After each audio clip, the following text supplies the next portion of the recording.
உங்கள் குழந்தைக்கு இலவச பிரைவேட் ஸ்கூல் அட்மிஷன் வேண்டுமா? இப்போதே RTE என வாட்ஸ்அப் செய்யுங்கள் 9087788012. வணக்கம். இங்க பாருங்க, இன்னைக்கு நாம பார்க்க போற தங்கம் வெள்ளி விலை நிலவரம் ஒரு முக்கியமான வாய்ப்பு. இது நீங்க மிஸ் பண்ணவே கூடாது. நீங்க நகை வாங்க போறீங்களா இல்ல இன்வெஸ்ட் பண்ண போறீங்களா, எதுவா இருந்தாலும் சரி, இந்த முழு அலசலும் உங்களுக்கு ரொம்பவே ஹெல்ப் பண்ணும். வாங்க உள்ள போலாம். முதல்ல இன்னைக்கு ரேட் என்னன்னு பார்த்துடலாம். 24 கேரட் தங்கம், அதாவது சுத்த தங்கம் 1 கிராம் சுமார் 15,500 ரூபாய். நாம நகைக்கு வாங்குற 22 கேரட் தங்கம் 1 கிராம் 14,200 ரூபாய் கிட்ட இருக்கு. அப்புறம் 18 கேரட் தங்கம் 1 கிராம் 11,700 வரைக்கும் போகுது. வெள்ளிய பாத்தீங்கன்னா 1 கிராம் 265 ரூபாயும் 1 கிலோ 2.5 லட்சம் ரூபாயும் இருக்கு. ஞாபகம் வச்சுக்கோங்க, இது இன்னைய ரேட்டு தான், நாளைக்கு மாறலாம். சரி, இந்த 24K 22K 18Kன்னு சொல்றாங்களே, அதுக்கெல்லாம் உண்மையிலே என்ன வித்தியாசம்? நம்ம தேவைக்கு எது கரெக்டா இருக்கும்? வாங்க இதை சிம்பிளா புரிஞ்சுக்கலாம். பாருங்க, இது ரொம்ப சிம்பிள். 24Kனா பக்கா தங்கம், 100% பியோர். அதனால தான் அந்த முதலீடு செய்யறதுக்கு காயினா பிஸ்கட்டா வாங்குவாங்க. 22K தங்கத்துல கொஞ்சம் மத்த உலோகம் சேர்ப்பாங்க.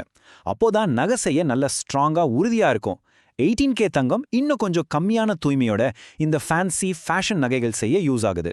நம்ம ஊர்ல தங்கம்ங்கிறது வெறும் ஒரு உலோகம் இல்லைங்க, அது ஒரு சென்டிமெண்ட். ஒரு குடும்பத்தோட சேமிப்பு, பாதுகாப்பு, அந்தஸ்து எல்லாத்தையும் குறிக்கிற ஒரு விஷயம்.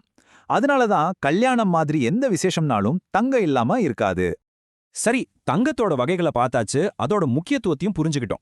ஆனா இந்த விலை மட்டும் ஏன் டெய்லி ஏறி இறங்குது? தங்கத்தோட மதிப்பை எதுதான் முடிவு பண்ணுது? வாங்க அதுக்கு பின்னாடி இருக்கிற காரணங்களை பார்க்கலாம். உண்மையில தங்கத்தோட விலை நம்ம கையில சுத்தமா இல்ல. குளோபல் மார்க்கெட்ல என்ன நடக்குது, அமெரிக்க டாலரோட மதிப்பு என்ன, நம்ம அரசாங்கம் போடுற இறக்குமதி வரி, அப்புறம் நம்ம இந்திய ரூபாயோட மதிப்பு, இப்படி நிறைய விஷயம் சேர்ந்துதான் ஒவ்வொரு நாள் விலையும் மாத்தி அமைக்குது. இப்போ நீங்க நகைக்கடைக்கு போய் தங்கம் வாங்க போறீங்கன்னு வச்சுக்கலாம். ஒரு ஸ்மார்ட்டான கஸ்டமரா நீங்க என்னென்ன விஷயங்களை கண்டிப்பா கவனிக்கணும். சில முக்கியமான டிப்ஸ் சொல்றேன், நோட் பண்ணிக்கோங்க. 2 முக்கியமான விஷயம். 1, நீங்க வாங்குற நகையில BIS ஹால்மார்க் முத்திரை இருக்கான்னு கண்டிப்பா பாருங்க. அதுதான் சுத்தமான தங்கத்துக்கான அரசாங்க கேரண்டி. 2, தங்கத்தோட விலையோட செய்கூலி, சேதாரம், GSTன்னு எல்லாம் சேரும். அதனால பில் போடுறதுக்கு முன்னாடியே இத பத்தி தெளிவா கேட்டு தெரிஞ்சுக்கோங்க. நகையா வாங்கறத தாண்டி தங்கத்தை ஒரு இன்வெஸ்ட்மெண்ட்டா எப்படி பார்க்கறது?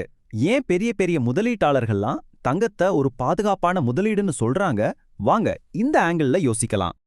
இங்க பாருங்க, இன்வெஸ்டர்ஸ் பொதுவா 10 கிராம் கணக்குல தான் பேசுவாங்க. இன்னைக்கு ரேட்டுக்கு ஒரு 10 கிராம் 24 கேரட் சுத்த தங்கம் வாங்கணும்னா சுமார் 1.5 லட்சம் ரூபாய்க்கு மேல ஆகும். இதுவே அதோட இன்வெஸ்ட்மெண்ட் மதிப்பை உங்களுக்கு புரிய வைக்கும். இதுக்கு என்ன அர்த்தம்னா, பங்குச்சந்தை சரிஞ்சாலும் சரி, இல்ல பணவீக்கம் அதிகமாகி நம்ம பணத்தோட மதிப்பு குறைஞ்சாலும் சரி, தங்கம் நம்ம பணத்தை பத்திரமா பாதுகாக்கும். அதனாலதான் இதை ஒரு சேஃப் ஹேவன், அதாவது பாதுகாப்பான புகலிடம்னு சொல்றாங்க. சரி நண்பர்களே, இவ்ளோ நேரம் நாம நிறைய விஷயம் பார்த்தோம். இப்போ உங்களுக்கான நேரம். ஒரு குட்டி கேள்வி கேட்கறேன், நீங்க எவ்வளவு தூரம் கவனிச்சீங்கன்னு பார்க்கலாம். ரெடியா?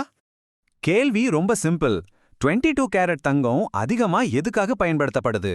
ஆப்ஷன்ஸ்: A இன்வெஸ்ட்மெண்ட்டுக்காகவா, B நகை செய்யவா, இல்ல C தொழிற்சாலைகள்லையா? யார் சரியா பதில் சொல்றீங்கன்னு பாப்போம். உங்க பதிலை யோசிச்சு உடனே கமெண்ட்ல போடுங்க. பெஸ்ட் கமெண்ட்டை நாங்க பின் பண்ணுவோம்.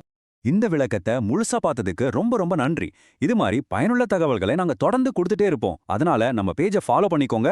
மறக்காம நம்ம சேனலையும் சப்ஸ்கிரைப் பண்ணுங்க. அப்போதான் நாங்க போடுற பயனுள்ள தகவல்கள் உங்களுக்கு உடனே நோட்டிபிகேஷன்ல வரும். உங்க ஆதரவுக்கு நன்றி. அடுத்த வீடியோல சந்திக்கலாம். உங்கள் குழந்தைக்கு இலவச பிரைவேட் ஸ்கூல் அட்மிஷன் வேண்டுமா? இப்போதே RTE என வாட்ஸ்அப் செய்யுங்கள் 9087788012. இந்த வீடியோ பார்த்ததுக்கு நன்றி. வீடியோ பிடிச்சிருந்தால் லைக் பண்ணுங்க, நண்பர்களுக்கும் ஷேர் பண்ணுங்க. செல்லூர் இ சேவா இன்ஃபோ சேனலை மறக்காமல் சப்ஸ்கிரைப் பண்ணுங்க நண்பர்களே.